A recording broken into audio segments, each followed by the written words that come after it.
Good evening, everybody. Welcome to the ManMade podcast. I am your host, Andrew, and today we will be talking about basic financial planning. Just to start with a small disclaimer, this entire podcast will be based on my own opinions and experiences and should not take the position of a legal or financial expert. And if in doubt, please do refer to said professionals. The nature of this podcast is for the individual who just wants to have a couple of tips on getting their act together when it comes to their own finances. So first of all, I threw out terms in the last episode referring to being responsible with time, being responsible with money. Now, I think that conceptually, I would like to have a go again in another video to actually stab to the heart of what it means to be responsible with time and responsible with money and responsible with relationships and all this stuff. At the moment, I don't think I actually have the abilities to go into it with enough detail that I would actually feel comfortable with. And so for the time being, I will stick to this particular subject. Though it's a good question to ask ourselves, what does it actually mean to be responsible with your finances? I think that one way to find out what something is to look at the opposite of what it's not. So let's ask the question now, what is financial responsibility not? So I would describe it as something like this: making financial commitments that you're not able to commit to, which does not show very good integrity for yourself. And it could even be that you're just not aware that you weren't able to make the commitment, but then that's the other thing. Financial responsibility would be not making any commitments without knowing that you can actually commit to it. Or one thing that it would also not be is neglecting to make a payment that you otherwise would have been able to make, but due to lack of planning or lack of foresight, you weren't able to make the payment.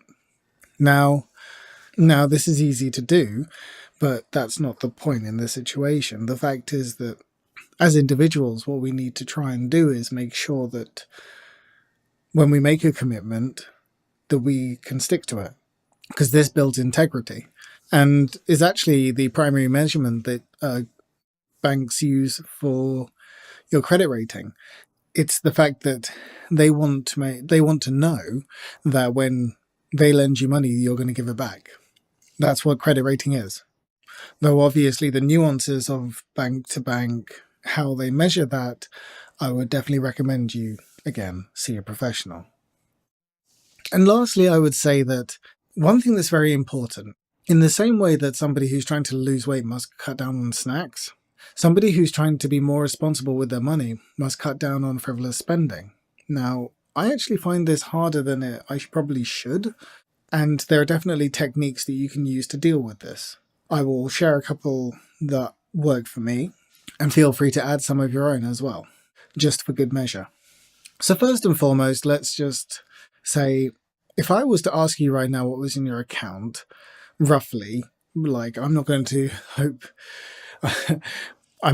expect you to be able to tell me down to the penny, though I know that there are some people who probably could.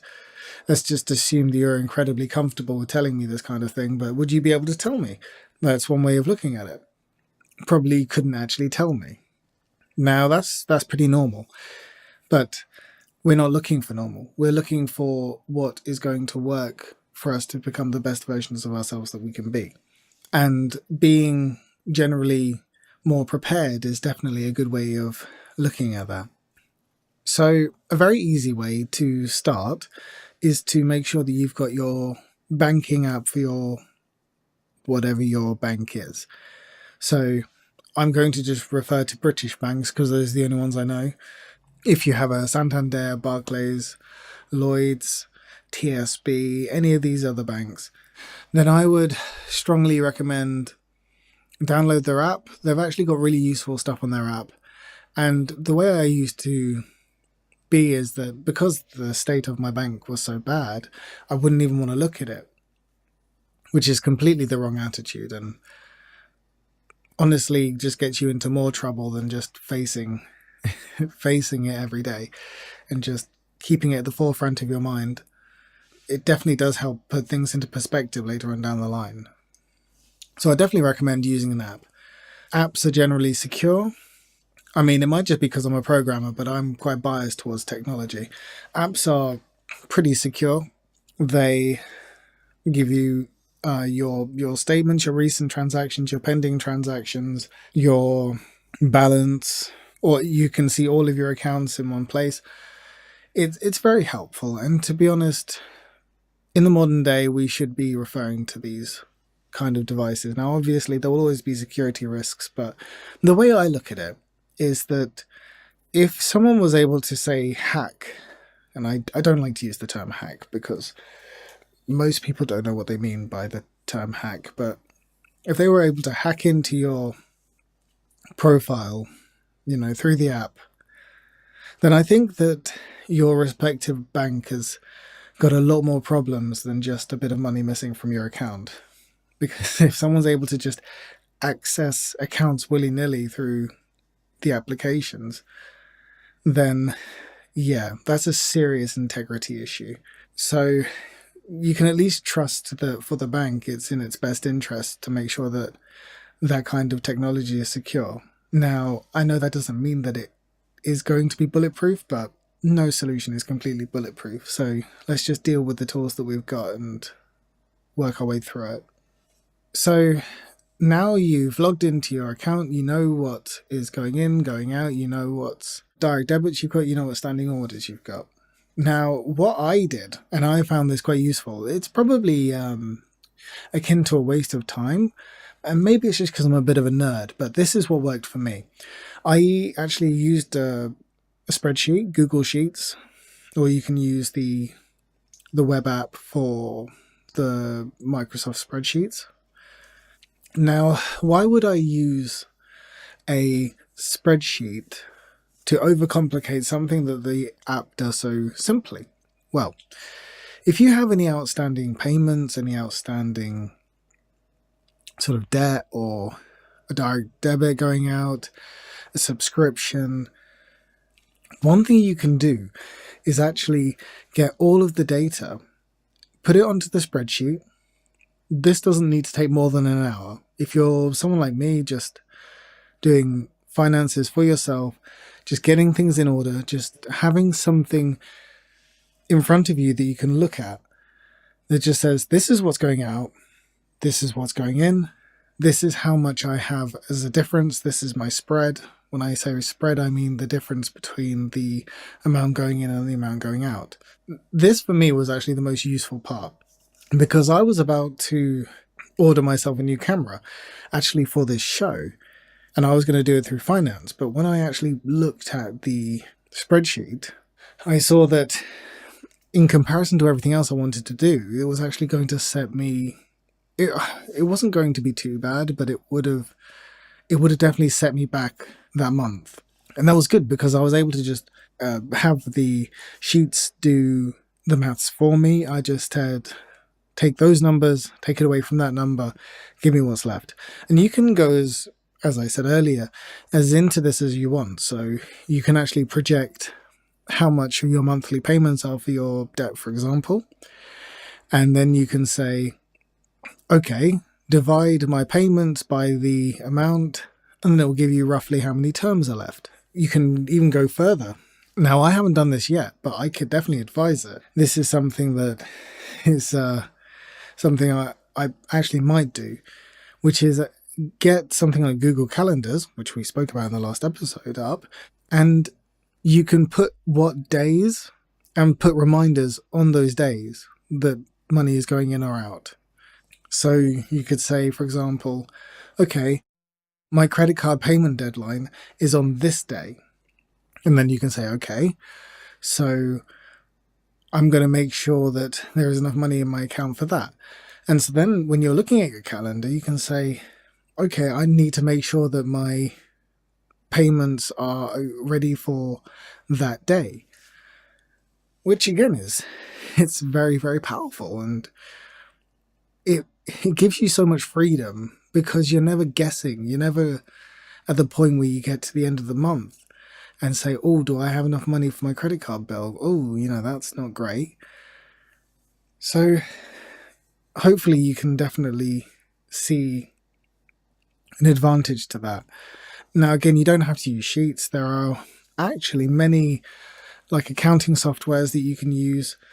There are budget softwares, there are accounting software. We are not currently affiliated, but there is something like YNAB, which means you need a budget, YNAB. And that's a software that you can use literally just to set out your own budget. You can say how much goes in, you can say how much goes out, you can say how much I want to save, how much I want to have saved by a certain date, which is really powerful. And the best description I ever had from it was when an old friend said, it's like giving yourself a pay rise. Because essentially what you're doing is you're just assigning all of your money a job. And so therefore, all of the money you've got, it's all got a job. It's all got a reason. It's got a place to go. And so therefore, you're not guessing. And then you've got like an accounting software like QuickBooks, which is great because if you're trying to sort things, this is more useful if you, for example, got your own little business or you've got quite complicated accounts, but maybe you don't quite want to get an accountant yet. Those are options which you can definitely get and which are really, really helpful. Now, if you are still in the position where your accounts are more complicated than a simple spreadsheet or a budgeting application that you could manage yourself, then I would strongly recommend you see a professional. I can't recommend any, and I would not dare to, but I'd definitely say, use Google, find people who are reputable, and have a sit down. If you are struggling, for example, with debt and you're in the UK, I'm sure it's the same in other places, but there are quite a few institutions which you can go for, and some of them will even give you free advice. If you literally type in like debt help or debt management, then you'll get like a number of different options. Again, I'm not in the position right now to be able to recommend any, and maybe in the future this channel will be able to craft some relationships with some reputable bodies, which maybe then I'll feel more comfortable with recommending, but hopefully you understand I'm not at that point yet. However, if you're not at the point where you feel that you need to see a professional, one general technique is really useful, and this is something that does go into the whole planning ahead thing, and that's to plan your payments ahead of time. So what I mean by that is that, so let's say I have a credit card that the payment has to go out on the 20th and I get paid on the 1st. So there's a bit of a gap between when I'm meant to pay it and when I pay it and when I'm getting paid. So rather than waiting until the 20th to sort of see what the damage is, what I should do instead is proactively think, okay, on the 20th, I'm expecting this payment to go out. So I'm actually going to put some money aside, move it out of the account entirely if I have to make sure that by that point I can make that payment. For those who are looking to get a mortgage, this is completely like mandatory. Like there's no negotiation at this point. So it's like, for example, say I know I've got 7 outgoing payments out of my, let's say I've got like a car loan, a mortgage payment, a magazine subscription, my water, my electric, and my internet. So, that's quite a lot of stuff. Now, I know that all of these don't exactly have exact numbers that it will always lead to, but what you can still do is you can ballpark it, you can make sure that you put enough money aside to make sure that those payments are covered, and maybe put aside a little buffer is what I call it a buffer. So if you're putting aside some money, put aside a little extra just to cover any extra costs that you might need to make. And this way, you know that even if you were to spend the money that you've still got in your account, you know that overall you've got enough money to cover those commitments. Now, this technique is quite interesting because what it will actually allow you to do is take this whole process a step further. So now you know what's going out when. You can ask yourself, when going through those payments, how many of these payments do I need to be making? So you might look at that magazine subscription and you sort of think to yourself, do I really need that magazine subscription? Because that could save me, a couple quid a month. And maybe that's it. Maybe it's something else. Maybe you've got an account on, say, Hulu or Netflix. You sort of think to yourself, well, actually, I don't get home until about 9. And then I sort of prepare food and then go to bed. I only really watch Netflix on the weekends. And you sort of think to yourself, well, do I need a Netflix account? Some of us just like to have one, and that's fine. But if that's a cost that could be cut, then, you can start weighing that up. And that's something that is quite helpful to look at. And it allows you to sort of think to yourself, is this something that I really need, or is this kind of just something that I kind of just forgot to cancel? And you'd be surprised. There are many things like that. And then while you're at the whole reducing your outgoings, there are quite a number of things you can do to limit your spending as well. So one thing is to, now I hate carrying cash on me, but that's one way you can do it. So say, keep a tenner on you. Sorry, I don't know. I think that's quite a British thing. Keep, say, £10 or $10 on you. So you got some food if you need it, but then leave your card at home or at the office. If you are going to go shopping, make sure you don't go shopping hungry, because there have been scientific studies to show that you're more likely to spend more if you are hungry, because in your brain you get into that mode of wanting to hoard, and so you'll find yourself buying things that you don't really need or don't really want. And another thing that I found personally useful, which some of you could probably try out, is to remove your card details from Amazon, Google, Apple, iTunes Store, that kind of thing. And what that does is it actually adds an extra buffer layer between you wanting to buy something and you being able to pay for it. And so that actually allows a moment of lucidity for you to look at it and think to yourself, do I really want this?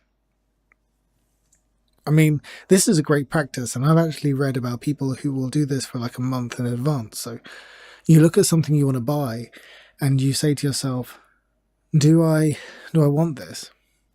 And then you say, okay, well, I'm going to ask myself again in a month. And if I still want it then I'll buy it. Now, to some of you, this might seem quite extreme, but it's very, very effective. Because by that point, any sort of initial rush or anything like that is completely worn off. And at that point, you're thinking a lot more clearly. So all in all, I hope that some of these tips and tricks will be useful to you. But at the end of the day, it's really down to what you will actually do. It might sound funny, but it's the same in the fitness world. A lot of people might ask, what kind of exercise do I need, to get big arms or a big chest or a big butt, And it's kind of the best answer is actually, the best exercise is the one that you will actually do regularly. I want to lose weight. What exercise do I have to do to lose weight? The answer is whichever one you will do regularly. Someone could come to me and say, I want to build up a lot of strength. I'm like, well, hit the deadlifts. He does one session of deadlifts and then that's it. Don't see him at the gym anymore. That's not helpful. That's not useful. But if I say, okay, well, start with this and I want to see you tomorrow and we're going to do this again, or come again next week and we'll do this again, that is way more powerful. And so when it comes to stuff like sorting out your own finances, I would say just start off getting into a habit of just checking what's in your account, checking what's going in, checking what's going out. And then you can evolve that. You can progress with that to the point where you say, okay, I know how much is going in roughly, when, where. Let's, pop that onto a spreadsheet and sort of just see the overview of how that all looks. And then you can take that a step further. I want to have this amount saved by this date. I want to cut my spending by this much. This might seem quite simple, but there is a lot of power in short-term goals, medium-term goals, and long-term goals. This is something I will talk about a lot more later on. But you should set yourself goals financially. Short-term goal, I'm not going to spend anything today. Mid-term goal, I'm going to plan to get my debt down by £500, something like that. Long-term goal, I want to clear my debt and get 20 grand in savings. I mean, it might seem impossible right now, but it's doable. It's definitely doable. And it's all really down to you putting in the effort in the small stuff and letting it sort of build out over time. You can contrast, finances can be contrasted so much from the fitness world. I remember watching a program a while back, and there were people who, I'm pretty sure if I remember this correctly, there were people who thought that they ate healthily, but for some reason they weren't losing weight. And what they did was they showed them a room covered in food. Like, it was like a room, and it was just like the cover, all the surfaces. There were like tables, and the tables were all covered in food. And they were like, well, this is how much you eat in like a week or a month. I can't quite remember how it went. But it was like a lot. It was a lot. And obviously they had been eating a lot. And the whole point of the exercise was to show that they were eating a lot more than they thought they were. But what they did was they gave themselves a physical representation of how much they were eating, and the quantity and also the quality of what they were eating. So this is pretty cool. And we could do the same thing. One thing that you can do is go through your last month, and you can highlight, or actually no, pop it into Google Sheets or something like that. Just the numbers or something. Maybe just like give it like a key value pair. So just say, the payment was a pencil. I do actually buy art equipment, even though I've got like digital art equipment. I see. So that's an example of me doing unnecessary spending. So unnecessary spending I will refer to by, anything that is non-essential. So if it's your regular groceries, not just buying food on the side, but your actual groceries, your bills, like your phone, your electricity, your gas, that kind of thing, and any other financial obligations you got, so credit card, loans, mortgage, that kind of thing. So if you go through your accounts, say just the last month, that's usually all you need to put this into perspective.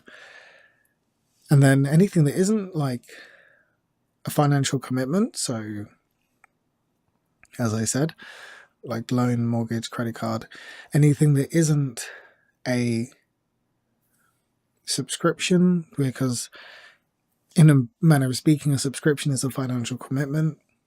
And of course, the essentials. So things that are like food, things that are like clothing. But then clothing goes into a funny space because I'm afraid to say that if you go out and then spend like 200 quid on like about, a few items of clothes, that is non-essential as far as I'm concerned. And so everything else, put that into a list, add it all up, and then that will definitely put into perspective how much you could potentially have saved in that month. I'm not saying that you should have saved it, I'm just saying you could have saved it. And I think that in and of itself should be enough for you to get an idea of just how powerful this kind of technique is. So with that said, thank you so much for listening. I hope that what I said was helpful, and I hope that some of you can apply some of these tips and tricks, or maybe change them, make them your own, and start working on yourself and building up your own financial responsibility. For those that are already doing it, well done. I'm very sorry that I couldn't give you any more sort of specifics, but I didn't feel comfortable, and as I'm not actually a financial professional, if you want to get any more videos on this kind of subject, please do drop a comment on the appropriate media. Please do stay tuned for another episode very, very soon. And from wherever you are at the moment, good morning, good evening, good night. For me, it's good night, so good night.